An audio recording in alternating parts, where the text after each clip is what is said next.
Eh bien, bonjour à tous. Je suis Fred, la représentante pour la clientèle francophone de l'agence locale Soaring Flamingo en Tanzanie. Alors, pour rentrer dans le vif du sujet, tout d'abord, qui sommes-nous? Eh bien, l'histoire, elle a commencé en 2006, mon premier voyage en Tanzanie, au cours duquel j'ai rencontré un Maasai qui s'appelle Olé. Et cette rencontre amicale a changé ma vie. Olé, à ce moment-là, a créé une agence de voyage, donc Soaring Flamingo, avec un Suisse qui s'appelle Rolf, qui est passé par là la même année que moi. Et voilà, 17 ans, 18 ans après, je suis rentrée dans la famille et donc l'agence Soaring Flamingo travaille toujours à Arusha. Voilà, donc il s'agit d'une petite agence qui a donc un general manager qui s'appelle Julius, une booking officer qui s'appelle Queen, une comptable, Navoy, et 4 chauffeurs guides qui sont tous francophones et anglophones. La particularité de l'agence, c'est que elle est 100% tanzanienne. Ni Rolf ni moi, nous ne vivons à Arusha. Nous sommes simplement impliqués dans une aventure humaine, une aventure d'amitié, et nous transférons au maximum nos compétences à nos amis tanzaniens, mais sans jamais décider à leur place, juste en jouant le rôle de conseil. Donc, nous proposons des safaris trekking et de l'écotourisme culturel sur tout le territoire. Et quand je dis tout le territoire, c'est vraiment du nord au sud et d'est en ouest, puisque nous avons une connaissance vraiment parfaite, je dirais, de la Tanzanie dans son ensemble, et que nous pouvons organiser des programmes dans le sud, car nous avons un partenariat avec une agence locale basée à Dar es Salaam. Il s'agit uniquement de voyages privatifs sur mesure. Nous n'organisons pas de groupe. Et nous privilégions, ou en tout cas nous mettons en avant des journées de trekking ou des journées de rencontres avec la population tanzanienne pour, je dirais, casser la monotonie du safari et voir autre chose. Nous privilégions également les itinéraires hors des sentiers battus, par exemple pour aller vers le lac Natron ou le lac Victoria qui sont peu visités. Nos engagements, c'est de coopérer au maximum avec les fournisseurs locaux. Pour nous, c'est très important d'associer la population locale aux revenus du tourisme parce que c'est la garantie de la préservation de l'environnement. J'y reviendrai plus tard. Nous réalisons donc les itinéraires sur mesure en fonction du budget, des souhaits des clients. Nos véhicules sont parfaitement entretenus, ils ont tous été révisés en 2023 et ils sont équipés de Wi-Fi, de prises électriques et prises USB pour chaque voyageur, de frigo et de fontaines à eau. Nos chauffeurs guides et nos guides de trekking ou les guides locaux sont tous très expérimentés. Nous avons un partenariat avec les Flying Doctors, c'est une assurance qui permet une évacuation rapide en cas de gros problèmes rencontrés lors du safari. Et enfin, nous nous engageons à être très réactifs, c'est-à-dire que 100% des demandes d'itinéraires sont traitées dans les 2 jours. Nous travaillons en B2B et en B2C. Lorsque nous travaillons en B2B, nous avons des tarifs préférentiels pour nos partenaires agences afin qu'ils restent compétitifs. Les programmes sont donc montés par moi-même en relation avec mes collègues Julius et Queen à Arusha. Pour les agences qui sont intéressées, je propose systématiquement d'organiser une visio ou un coup de fil, même en tripartite avec le client final, parce que c'est assez efficace en fait pour répondre à toutes les questions. Et enfin, en termes de facturation, nous fonctionnons en dollars US avec des conditions générales de vente qui sont régies par les lois tanzaniennes et nous proposons des modes de paiement, carte de crédit et virement bancaire. Donc à présent, je vais vous donner 10 bonnes raisons de choisir la Tanzanie. Alors la première, c'est qu'il y a 7 sites inscrits au patrimoine mondial de l'UNESCO en Tanzanie. Je ne vais pas parler de la ville de pierre, Stone Town, la capitale de Zanzibar, qui est très connue et qu'il ne faut pas louper, mais plutôt des parcs nationaux au nombre de 3, donc parc national du Serengeti, celui du Kilimandjaro et le parc de Nyerere qui se trouve dans le sud. Il existe également classé à l'UNESCO une zone mixte, c'est la zone de conservation du Ngorongoro où cohabitent les humains, donc les tribus Maasai, avec les animaux. Deuxième raison de choisir la Tanzanie, c'est que près de 40% du territoire est protégé. Et ça, c'est énorme. En France, à titre de comparaison, on a à peine 30% du territoire qui est protégé. Et si on compare la Tanzanie à d'autres destinations de safari, comme le Kenya ou l'Afrique du Sud, eh bien le Kenya, c'est 12% du territoire qui est protégé et l'Afrique du Sud, 9%. Donc voilà la Tanzanie, champion de la protection de son territoire. Troisième raison de venir chez nous, c'est l'existence de 21 parcs nationaux qui sont répartis dans 4 régions et de 4 parcs marins. Sur la slide, j'ai encadré la région nord, qui est la plus visitée en Tanzanie, donc qui comprend 6 parcs nationaux, dont la fameuse zone de conservation du Ngorongoro.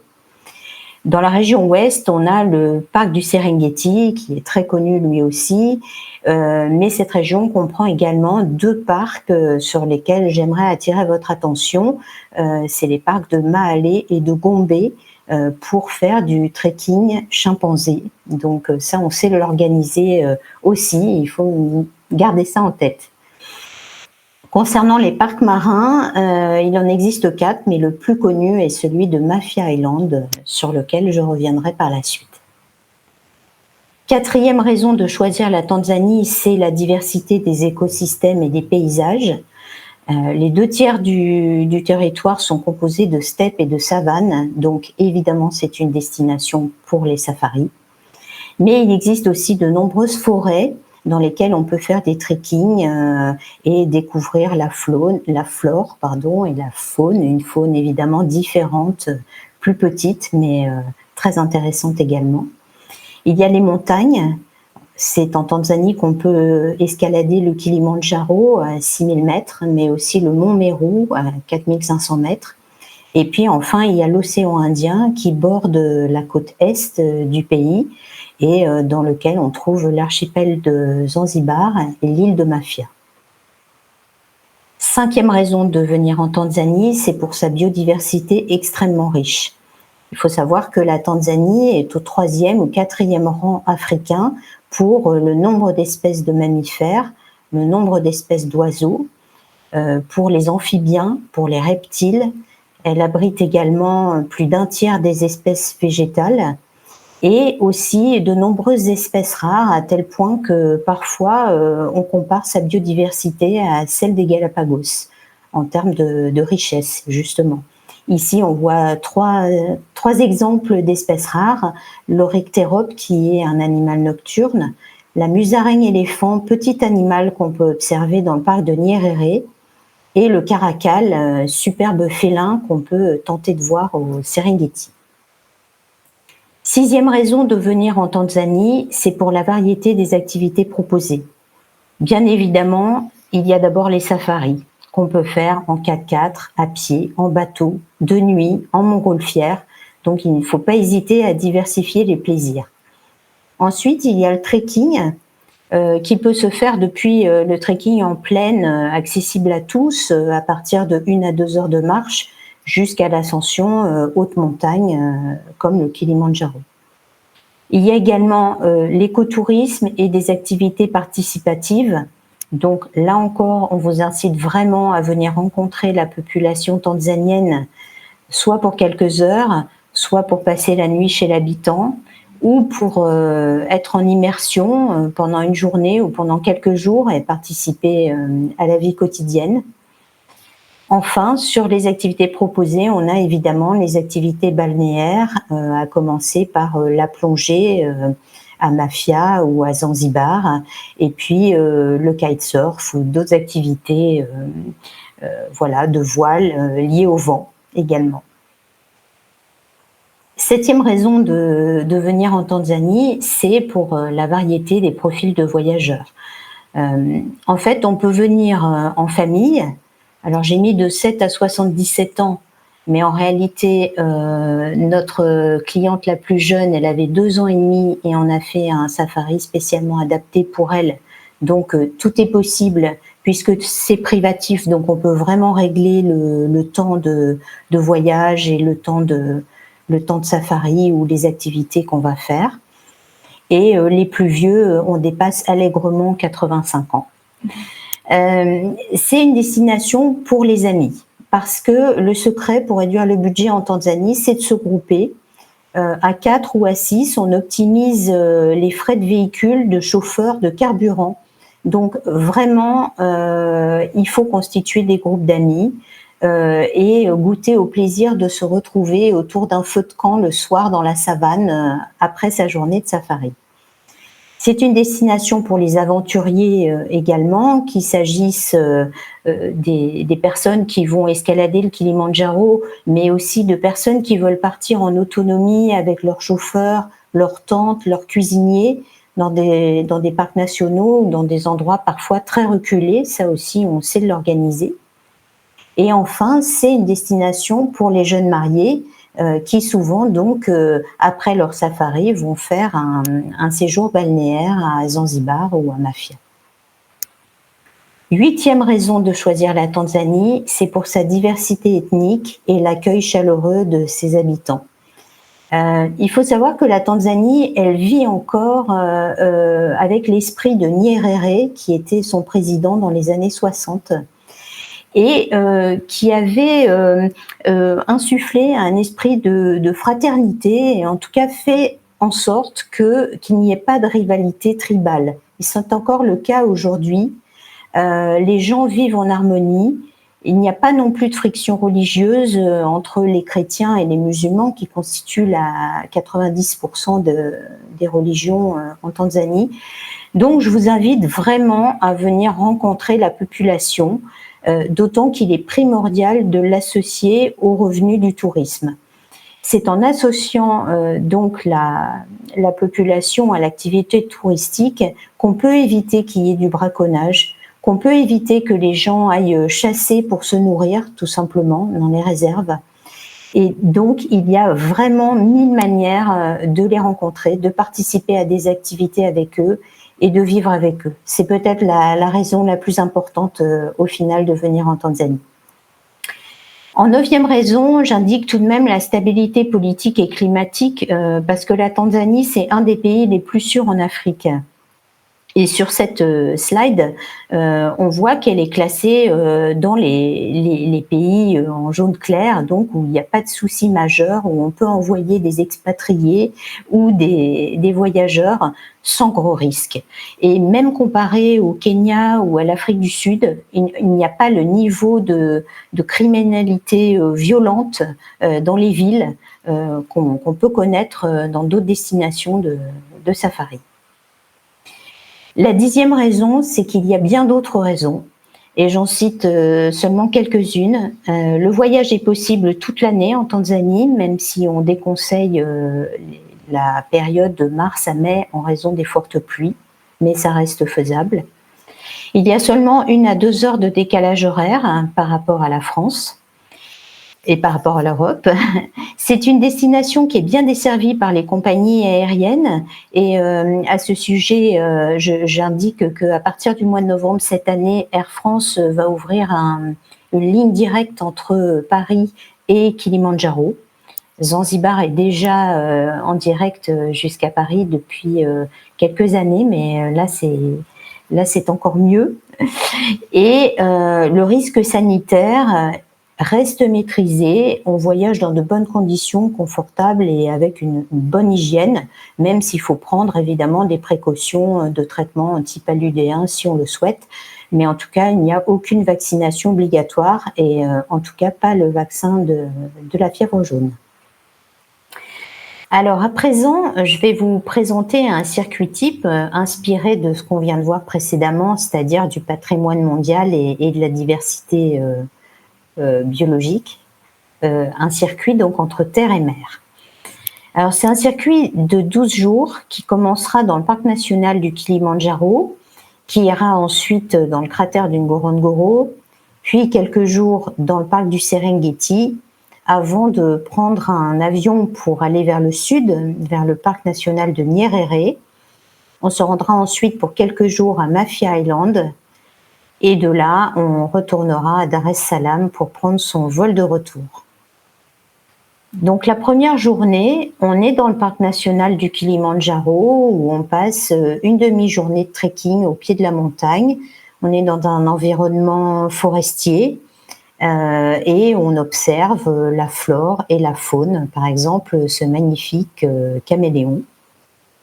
Avant de prendre la route dans l'après-midi vers le cratère du Ngorongoro. Donc petite demi-journée de route et on se base au bord du cratère pour passer la nuit.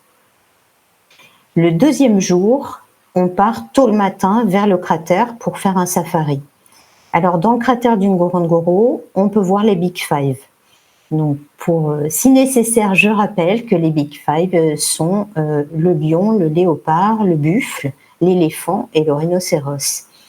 Alors les plus difficiles à voir, c'est le léopard et dans une moindre mesure, je dirais, le rhinocéros dans le cratère du Ngorongoro.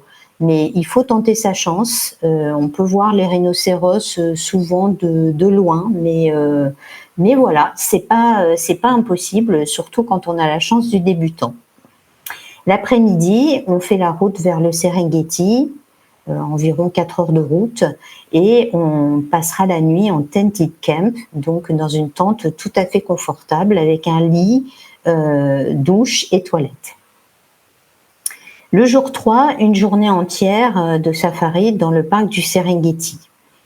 Donc le parc du Serengeti, inutile de le présenter, il est hyper connu, on sait qu'on y trouve les Big Five, mais bien d'autres animaux, des girafes, des chacals, des phacochères, des oiseaux aussi, beaucoup d'oiseaux. Donc une journée bien remplie et on va chercher plus particulièrement les félins. Le jour 4, nouvelle journée de safari dans le parc du Serengeti. Si on est présent au moment de la grande migration, alors on va essayer d'aller l'observer. La grande migration, je rappelle, c'est 1,5 million de gnous et 750 000 zèbres qui parcourent 800 km à la recherche d'eau et d'herbe et qui se trouvent une bonne partie de l'année dans le Serengeti. Au moment des naissances, ils sont dans le sud-est du parc, c'est au premier trimestre de chaque année. Puis vers les mois de mai, juin, ils se dirigent vers l'ouest, au niveau de la rivière Grumeti. Et enfin, vers juillet, août, septembre, ils sont tout au nord du parc, à la frontière avec le Kenya, et ils vont traverser la rivière Mara. C'est là où les crocodiles les attendent pour les croquer. Et c'est ce que bon nombre de voyageurs ont envie de voir, même si c'est un peu cruel. Donc voilà, la plupart du temps, voilà, on essaye de voir la grande migration dans le Serengeti, mais néanmoins, si ce n'est pas possible, il y a toujours beaucoup à observer, notamment au niveau de la rivière Grumeti, avec les hippopotames et les crocodiles. Le 5e jour, ce sera une journée de transition. On peut commencer par exemple par un safari matinal dans le Serengeti. On peut le faire avec un ranger, un safari à pied, dans lequel on a des sensations tout à fait différentes et un peu d'adrénaline, c'est pas désagréable. Et puis ensuite, on se rend à l'aérodrome de Seronera pour prendre son vol vers le parc de Nyerere, au sud du pays. On aura environ 3h30 de vol dans un avion de brousse en transitant par un autre parc au sud. Et une fois arrivé à Nyerere, on s'installe en tented camp dans des conditions similaires à celles du Serengeti. Le jour 6, journée entière de safari dans le parc de Nyerere, où on va retrouver une faune sensiblement identique à celle du Serengeti. C'est plus difficile de voir des guépards, mais sinon, il n'y a pas de différence vraiment majeure, si ce n'est qu'on aura peut-être la chance de voir des lycaons. C'est donc les chiens sauvages que vous voyez apparaître sur la diapositive. Très difficile à trouver, mais dans le parc de Nyerere, on a une chance. Le jour 7, nouvelle journée de safari dans le parc de Nyerere. Et là, on va consacrer 2 heures à un safari en bateau sur la rivière Rufiji, qui est la grande rivière qui traverse le parc. Donc là, on va pouvoir observer également des hippopotames et des crocodiles, ainsi que pas mal d'oiseaux, comme ces guépiers que vous voyez, qui ont des nids tout à fait étonnants, mais aussi des martins pêcheurs et bien d'autres oiseaux qu'on peut trouver à proximité des rivières. Donc là, la perspective est tout à fait différente d'un safari en voiture ou même à pied. Donc, safari en bateau à ne pas manquer. Le 8e jour, journée de transition là encore, on va se rendre à Mafia Island, soit en avion direct depuis Selu. Selu, c'est l'ancien nom du parc de Nyerere, soit en avion direct, mais avec une connexion à Dar es Salaam, qui est la grande ville du sud. Donc 1 heure d'avion de Nyerere à Dar, et puis 1 demi-heure d'avion de Dar jusqu'à Mafia. Ou alors on peut prendre la route jusqu'à Dar es Salaam, et puis ensuite prendre son vol d'1 demi-heure vers Mafia Island, où on s'installera en bungalow sur la plage. Première journée à Mafia Island, je vous propose une journée écotouristique qu'on peut organiser avec une ONG qui fait un travail formidable, qui s'appelle Sea Sense. Cette ONG, elle organise chaque fois que c'est possible, en saison, au mois d'août par exemple, l'observation de la naissance des tortues. Donc ça, si on a la possibilité de le faire, je le conseille vraiment parce que c'est un spectacle magnifique, très émouvant. Et on peut d'ailleurs le coupler avec un acte citoyen de ramassage de déchets sur la plage, parce que malheureusement, il y a énormément de plastique qui s'échoue sur la plage. Donc voilà, c'est une journée fantastique à organiser sur Mafia. En jour 10, on peut faire une journée de plongée, alors soit plongée bouteille, soit plongée masque et tuba. Et si on est à la bonne saison, toujours pareil, et en l'occurrence c'est au mois d'août, on peut observer les requins-baleines. Alors on part pour une demi-journée ou une journée selon le temps qu'on met pour trouver les requins-baleines. Voilà, donc on plonge en masque et tuba pour observer ces magnifiques animaux. Et on a même la chance, on peut avoir la chance en chemin d'observer des baleines à bosse. 11e jour, on est encore sur Mafia Island. On peut faire une journée un peu différente qui sera plus culturelle finalement. Parce qu'il y a des petites îles dans cet archipel, notamment l'île de Chole et l'île de Juani, sur lesquelles on peut organiser des activités écotouristiques. On va aller à la rencontre de la population. Par exemple, on va aller visiter le chantier de Boutre. Ça s'appelle les DOW, les bateaux qui sont utilisés là-bas à Mafia, que vous utiliserez pour partir d'ailleurs en plongée. Et puis, on peut par la même occasion observer des chauves-souris, les chauves-souris géantes, les flying fox, qui sont sur l'île de Chole.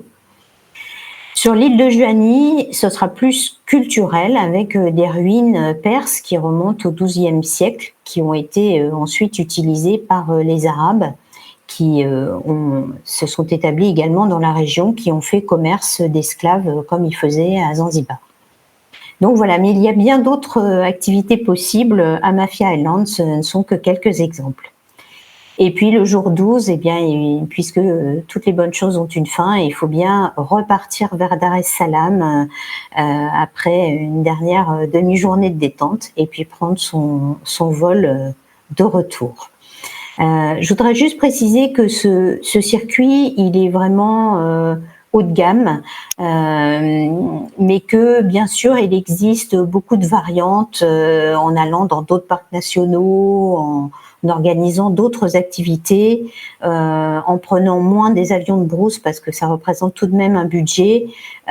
Donc voilà, mais comme c'est un circuit sur le patrimoine mondial, je me devais de vous le présenter tel quel et de vous inciter surtout à venir découvrir le sud de la Tanzanie et le parc de Nyerere en particulier. Donc à présent, Together m'a donné carte blanche. Alors j'ai choisi de vous parler d'un partenariat que notre agence Soaring Flamingo a avec une entreprise basée à Arusha qui s'appelle Green Venture. Et cette entreprise, elle transforme le plastique en objet durable. Donc, elle collecte des plastiques dans la nature. Et là, s'il y en a en Tanzanie, même s'il y en a moins qu'ailleurs, mais il y a encore des bouteilles en plastique. En revanche, les sacs en plastique sont interdits depuis 2019. Et donc cette entreprise, ça fait 3 ans qu'on a un partenariat avec eux et on vous invite vraiment à venir les rencontrer quand vous passerez à Arusha pour découvrir le travail formidable qu'ils font de collecte et de transformation des déchets plastiques. Vous pouvez passer une demi-journée, par exemple, rencontrer les dirigeants, apprendre leur métier, même participer à un tri de plastique, par exemple. Et donc, à partir de ces plastiques, la société, elle a créé un matériau qu'elle appelle l'éco-plastic wood, qu'elle utilise de diverses manières. Par exemple, elle crée des salons de jardin, comme on peut voir ici, crée aussi des bureaux et des bancs pour les écoles, ainsi que tout simplement comme des lames de parquet, mais en fait ce sont des lames de éco-plastic wood qui sont utilisées pour construire des murs. Par exemple, là on voit des parois pour cacher des toilettes ou des douches, mais c'est aussi utilisé pour construire pour monter des tentes, des campements dans le Serengeti par exemple. Et ça a une résistance bien supérieure au bois, ça ne peut pas être attaqué par les termites par exemple. Donc c'est vraiment un matériau fantastique et on est très heureux de mettre en avant ce partenariat avec Green Venture. Alors, il faut savoir que sur notre site internet, on a un calculateur d'empreinte carbone que vous pouvez utiliser pour calculer donc votre empreinte carbone, par exemple ici entre Paris et Kilimandjaro, estimer les tonnes de CO2 que vous consommez et compenser cette empreinte carbone par un don à Green Venture. Dans l'exemple ici, on propose quelque chose de tout à fait raisonnable. C'est de verser une douzaine de dollars ou une quinzaine de dollars à Green Venture pour compenser votre empreinte carbone. Et sur cette somme que vous allez verser, Soaring Flamingo s'engage à verser la somme équivalente à Green Venture. Voilà, parce que c'est vraiment une entreprise qu'on souhaite valoriser, qu'on souhaite faire connaître. Voilà, donc je vous incite fortement à venir consulter notre site et rencontrer cette entreprise quand vous serez à Arusha. Je vous remercie pour l'attention que vous m'aurez portée. J'espère que cette présentation vous incitera à venir découvrir la magnifique biodiversité et le patrimoine mondial en Tanzanie. Je suis à votre disposition pour répondre à toutes vos questions par mail ou par téléphone et je me ferai un plaisir de construire des itinéraires autour de cette magnifique biodiversité pour vos clients. Également, je serai présente à l'IFTM à Paris au mois de septembre, donc je serai très heureuse de vous y rencontrer si vous le souhaitez. Merci beaucoup.